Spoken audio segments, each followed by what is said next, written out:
बिस्मिल्लाहिर्रहमानिर्रहीम। अस्सलाम वालेकुम। मैं हूं शहबाज चौधरी और आप देख रहे हैं मेरा यूट्यूब चैनल डेली ट्रेंड्स।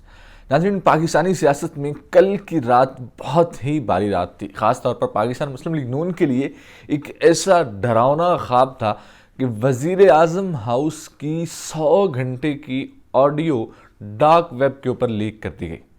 ये पाकिस्तान की सिक्योरिटी रिस्क के लिए कितना बड़ा मसला है। इमरान खान साहब का कल रहीम यार खान में जलसा था, उन्होंने लॉन्ग मार्च की कॉल देने का ऐलान किया हुआ था और पूरे पाकिस्तान में स्क्रीन्स लगाकर उस जलसे को सुना गया कि इमरान खान साहब लॉन्ग मार्च की फाइनल कॉल देने जा रहे हैं। लेकिन अचानक से इमरान खान साहब ने लॉन्ग मार्च की कॉल देने का ऐलान मौखर किया। थोड़ी ही देर बाद एक तहलका खेज़ ऑडियो सामने आती है, वज़ीर आज़म हाउस की ऑडियो सामने आती हैं। एक मरीम नवाज़ के जो दामाद हैं उनके बारे में ऑडियो है कि वो प्लांट एक दरामद करवाना जा रहे हैं इंडिया से। वो अपने कोई ग्रिड स्टेशन लगा रहे हैं जिसकी वजह से हाउसिंग सोसाइटी रहीम यार खान के अंदर ही। ये कैसा इत्तफाक है कि रहीम यार खान में इमरान खान साहब का जलसा होता है और रहीम यार खान के अंदर ही कोई हाउसिंग सोसाइटी है, उसके बारे में कोई प्लांट मंगवाया जा रहा है और उसी की ऑडियो लीक करवा दी जाती है। इसहाक डार साहब की वतन वापसी है। शहबाज शरीफ साहब ने भी वतन वापस आना है आज, और बहुत सारी खबरें ये गर्दिश कर रही हैं कि आखिर ये चल क्या रहा है। वज़ीर आज़म हाउस की वीडियोज़ लीक होना कुछ छोटी बात नहीं है। बहुत दिनों से ये खबरें चल रही थी कि इमरान खान साहब के साथ मुलाकातें जारी हैं, इमरान खान साहब के साथ मुलाकातें हो रही हैं। कुछ लोग ये कह रहे थे कि जी इलेक्शंस की तरफ हम जा रहे हैं, कुछ लोग ये कह रहे थे कि जी इसहाक डार साहब का आना एक वाज़ेह पैगाम है कि अब शायद इलेक्शंस नहीं होंगे और इलेक्शंस लेट हो गए हैं। और इमरान खान साहब जो अपने लॉन्ग मार्च की कॉल देने जा रहे थे, कल उन्होंने उस लॉन्ग मार्च की कॉल को भी डिले किया। क्या ये सब महज इत्तफाक है कि ये इमरान खान साहब लॉन्ग मार्च की कॉल का ऐलान जो है वो मौखर कर देते हैं, ऑडियोज़ लीक होना शुरू हो जाती हैं। और ऑडियोज़ लीक होना सिर्फ ऑडियोज़ लीक नहीं है, वो वज़ीर आज़म हाउस की ऑडियोज़ जो हैं वो एक डार्क वेब के ऊपर फ़रोख्त की जा रही हैं। अब मुझे ये बताएं कि कहाँ है पाकिस्तान की सिक्योरिटी, कहाँ है पाकिस्तान का जो साइबर सिक्योरिटी के जो हालात हैं वो किस नहज पे पहुँच चुके हैं कि अगर वज़ीर आज़म हाउस की ऑडियोज़ वो भी 100 घंटे की लीक होके एक डार्क वेब के ऊपर फ़रोख्त हो रही हैं, तो ये कहाँ हमारी साइबर सिक्योरिटी कहाँ है, हमारी इंटेलिजेंस एजेंसियाँ कहाँ हैं कि वज़ीर आज़म हाउस वो जहाँ है जहाँ पाकिस्तान के हसास तरीन फ़ैसले होते हैं, जहाँ पाकिस्तान की नेशनल सिक्योरिटी के बारे में फ़ैसले होते हैं, जहाँ पाकिस्तान की खारजा पॉलिसी के बारे में फ़ैसले होते हैं, जहाँ पाकिस्तान के फ्यूचर जो आगे मुस्तकबिल के जो हसास फ़ैसले हैं वो उसी हाउस में होते हैं।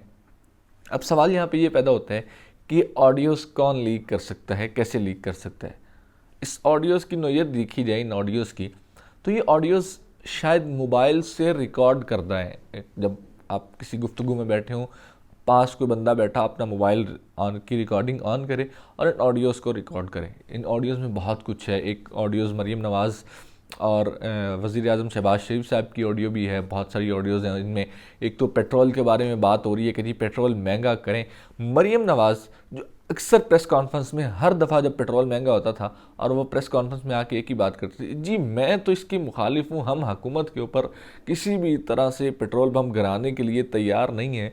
अवाम जो है पिस रही है महंगाई के ऊपर, हम पेट्रोल महंगा करने की मैं हिमायत नहीं कर सकती।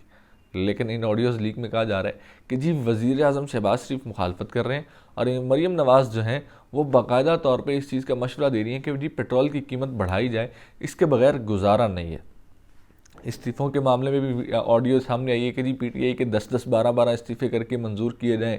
उसके बाद मिफ्ता इस्माइल के बारे में मरीम नवाज़ की ऑडियो है कि ये क्या परफॉर्मेंस दे रहे हैं। मिफ्ता इस्माइल के बारे में बहुत सारी बातें की जा रही हैं।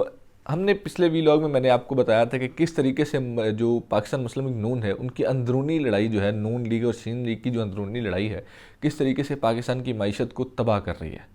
और अब ये वही उसी सिलसिले की कड़ी थी कि मुफ्ता इस्माइल साहब पहले वज़ीर ख़जाना थे, फिर मुफ्ता इस्माइल को उतारा गया, उतारने की कोशिश की जा रही है और उनकी छुट्टी करवाई जा रही है। किस तरीके से अब नून लीग जो है इसहाक डार को लेके आ रही है। ये जो सिक्योरिटी ब्रीच है वज़ीर आज़म हाउस की, जो सिक्योरिटी जहाँ पे आईबी इंटेलिजेंस एजेंसीज जितनी भी होती हैं, इनका ये काम होता है कि वज़ीर आज़म हाउस को सिक्योर किया जाए। वज़ीर आज़म हाउस की सिक्योरिटी ब्रीच जिस तरीके से क्रॉस हुआ है, एक तो सबसे बड़ा सवाल हमारी सिक्योरिटी के ऊपर है, साइबर सिक्योरिटी के ऊपर है कि आखिर ये वीडियोज़ या ऑडियोज़ लीक करने वाला है कौन है। क्या ये ऑडियोज़ किसी वज़ीर आज़म हाउस के अंदर के बंदे ने की है। तलत हुसैन साहब ने एक ट्वीट किया है कि जी ये जो ऑडियोज़ हैं ये फ़ोन से रिकॉर्ड कर रहे हैं और मीटिंग्स के अंदर वो शख्स मौजूद होता था जिस बंदे ने ये ऑडियोज़ रिकॉर्ड किए हैं। अब क्या ये वज़ीर आज़म हाउस इस वक्त बग्ड है? क्या वज़ीर आज़म हाउस के अंदर भी एजेंट बैठे हुए हैं? अगर ये सूरत हाल है तो जो हमारी हसास इदारे हैं या हमारी हसास इंफॉर्मेशन है, जो पाकिस्तान की नेशनल सिक्योरिटी के फ़ैसले वहाँ पे होते हैं, पाकिस्तान की खारजा पॉलिसी के फ़ैसले वहाँ पे होते हैं, पाकिस्तान की फ्यूचर डायरेक्शंस के फ़ैसले वहाँ पे होते हैं, तो आखिर अगर ये ऑडियोज़ इस तरह से लीक हो सकती हैं तो फिर तो हमारी कोई भी इंफॉर्मेशन या हमारी मुल्क की जो सिक्योरिटी के फ़ैसले हैं, जो हमारी खारजा पॉलिसी के फ़ैसले हैं, वो भी महफूज नहीं है, वो भी किसी भी तरह से लीक करके। ये सिर्फ 1 या 2 ऑडियोज़ नहीं हैं, ये 100 फाइल्स हैं और 100 घंटे की ऑडियो जो लीक करके एक डार्क वेब के ऊपर फरोख्त करने के लिए जो है रखी गई है। एक लूसी नाम का ट्विटर अकाउंट जो है बना है, ये ट्रेंड भी चल रहा है कि लूसी कौन है।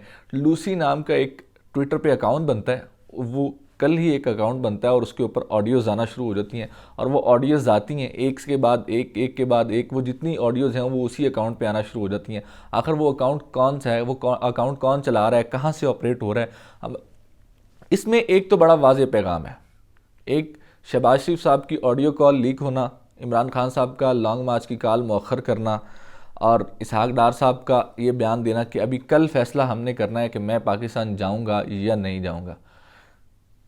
कल एक ट्वीट ये भी आया तलत हुसैन साहब की जानिब से कि इन सारे हालात से लग यूँ रहा है कि जैसे इस्टेब्लिशमेंट या फ़ौज इस हुकूमत से कोई बात मनवाने की कोशिश कर रही है, चाहे वो एक्सटेंशन का मसला हो, तैनाती का मसला हो या इलेक्शंस की तरफ जाने का मसला हो, कुछ ना कुछ बात मनवाने की कोशिश की जा रही है जो पाकिस्तान मुस्लिम लीग नून जो है वो नहीं मान रही। तो अब ये सारा खेल खेला जा रहा है। क्या ये सारा खेल जो है शहबाज शरीफ या पाकिस्तान मुस्लिम लीग नून की बिसात उलटने के लिए है? बहुत सारे लोग हल्के ये भी कह रहे हैं कि जी इस वक्त इस्टेब्लिशमेंट ने वाज़ेह पैगाम दे दिया है कि इन ऑडियो लीक्स के बाद जो है हम आपका गन नहीं समेट सकते, आप अपना बोरिया बिस्तर गोल करें और जाएं। पाकिस्तान को जो है वो इलेक्शंस की तरफ जाना चाहिए और नए इलेक्शंस हों और नई हुकूमत आके इस मईशत को चलाए, क्योंकि मईशत की हालत आपके सामने है। डॉलर जो है कंट्रोल नहीं हो रहा, मईशत कंट्रोल नहीं हो रही और ऊपर से इस तरीके की ऑडियोज़ सामने आ जाना, अपनी पार्टी के अंदरूनी लड़ाई मिफ्ता इस्माइल के ख़िलाफ़ मरीम नवाज़ की ऑडियो सामने आना और पेट्रोल के बारे में बाहर ये कहती थी कि जी हम तो पेट्रोल जो महंगा करने के बहुत ही ख़िलाफ़ हैं, और बाहर जो ऑडियो सामने आई है उसमें ये कहती हैं कि जी पेट्रोल बढ़ाए बगैर पाकिस्तान की मईशत का गुजारा मुमकिन नहीं है, पाकिस्तान की मईशत तभी चल सकती है जब आप पेट्रोल की कीमत बढ़ाएंगे।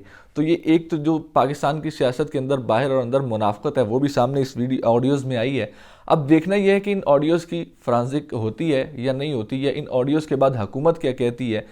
बहुत सारे हल्के ये कह रहे हैं कि अब हुकूमत का जाना ठहर गया। शेख रशीद की जो पेशन गोई थी वो बिल्कुल सच साबित हो रही है कि शायद 15 अक्टूबर से पहले पहले ये असम्बलियाँ डिज़ोल्व हो जाएं और ये घर चले जाएं। इंडिया के साथ ताल्लुकात की बात जो की जा रही थी, आपको ये भी सामने आ गया होगा कि ये इंडिया के साथ ताल्लुकात किस बुनियाद पे बनाना चाह रहे हैं। वज़ीर आज़म हाउस में बैठ के अपने पर्सनल काम के लिए या अपनी फैमिली के काम के लिए ऑफिसर्स को जो है हदायत जारी करना, ये ख़ुद एक जुर्म है और इस जुर्म को बाकायदा तौर पे ऑडियो में सुना जा सकता है कि किस तरीके से अपने जो दामाद हैं मरीम नवाज़ के, उनके प्लांट के लिए कहा जा रहा है जी किसी तरीके से मंगवाएं या इसहाक डार साहब की ड्यूटी लगाएं या उनको समझाएं कि किस तरीके से आधा प्लांट आ चुका हुआ है और आधा अभी आ जाएगा, लेकिन इसको इशू ना बनने दिया जाए।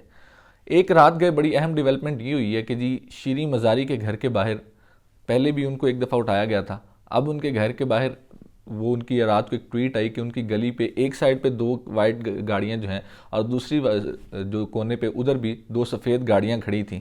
अब ये सवाल वो पूछना चाहती हैं कि ये कौन है। उसके बाद वो कहती हैं कि जी 2 मास्क वाले हजरात आए हैं मेरे घर के, उन्होंने नोक किया है और उन्होंने कहा जी पाकिस्तान के सदर ने यहाँ विज़िट करना है तो हमें यहाँ पर चेक करना है।